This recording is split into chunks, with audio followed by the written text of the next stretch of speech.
सांगली जिल्ह्यात दादा घराण्यातील शब्दावर उमेदवारी जाहीर करण्यात येत होती। त्यास नातवाला उमेदवारी मिळण्यासाठी नेते मंडळींच्या घरोघरी जावं लागत आहे।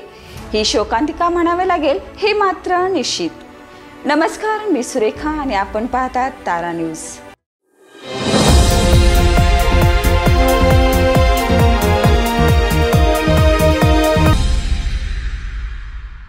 महाराष्ट्रात गाजत असलेल्या सांगली जिल्ह्यात घराणेशाहीला कडवा विरोध करायचा हे एकत्र राहूनही सुरू आहे।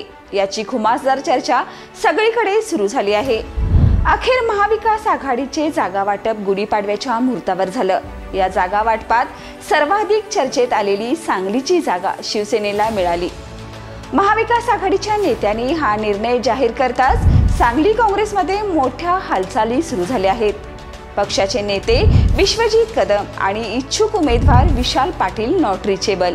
त्याचवेळी महाविकास आघाडीच्या निर्णयावर सांगली जिल्ह्यातल्या काँग्रेस नेत्यांची बुधवारी तातडीने बैठक झाली।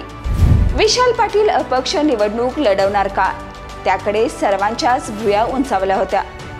महाविकास आघाडीने सांगलीची जागा काँग्रेसऐवजी शिवसेना ठाकरे गटाला देण्याचा निर्णय घेतला।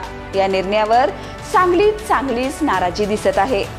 आज प्रतीक पाटील यांनी वंचित बहुजनच्या प्रकाश आंबेडकर यांच्या अकोला येथे जाऊन पाठिंबा बाबतीत चर्चा करून घेतली आहे। ते मतदारसंघात आपली ताकद आजमावत आहेत। विश्वजित कदम, विशाल पाटील, विक्रम सावंत, जयश्री पाटील आणि पृथ्वीराज पाटील व कार्यकर्ते आणि नेत्यांच्या चर्चेनंतर पुढचा निर्णय घेतला जाईल, असं सांगली शहर जिल्हाध्यक्ष पृथ्वीराज पाटील यांनी सांगितलं। मात्र अंतिम निर्णय विशाल पाटील घेणार। बुधवारी झालेल्या पत्रकार परिषदेत सांगली लोकसभा मतदारसंघातील वस्तुस्थितीच्या आधारावर ही जागा मिळायलाच हवी होती। अद्याप वेळ गेलेला नाही।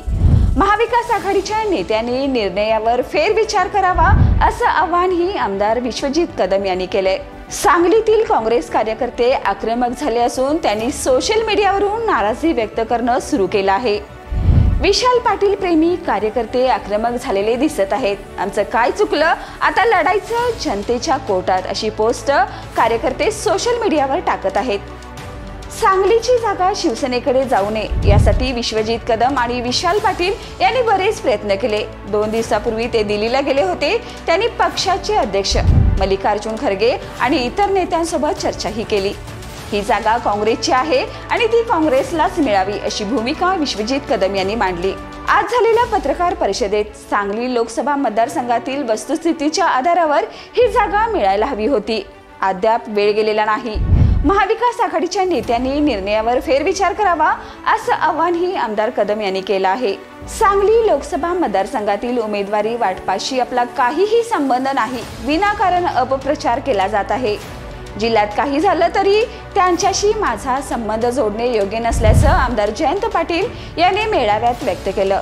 एकंदरीतच तिकीट फायनल झालं असतानाही सांगली जिल्ह्यात चाललेला उठाठेव पाहता संजय राऊत यांनी जर सांगलीत अडचण आणणार असाल तर कोल्हापुरात आम्ही विचार करू असा उपयुक्त टोला लगावला आहे। महाविकास आघाडीत सांगलीच्या जागेबाबत निर्णय झाला आहे। ती जागा शिवसेना ठाकरे लढणार आहेत, त्यामुळे येथे काँग्रेस नेते विशाल पाटील वेगळा निर्णय घेणार नाहीत। 2019 मध्ये केलेली चूक ते पुन्हा करणार नाहीत असा विश्वास शिवसेना नेते संजय राऊत यांनी व्यक्त केला।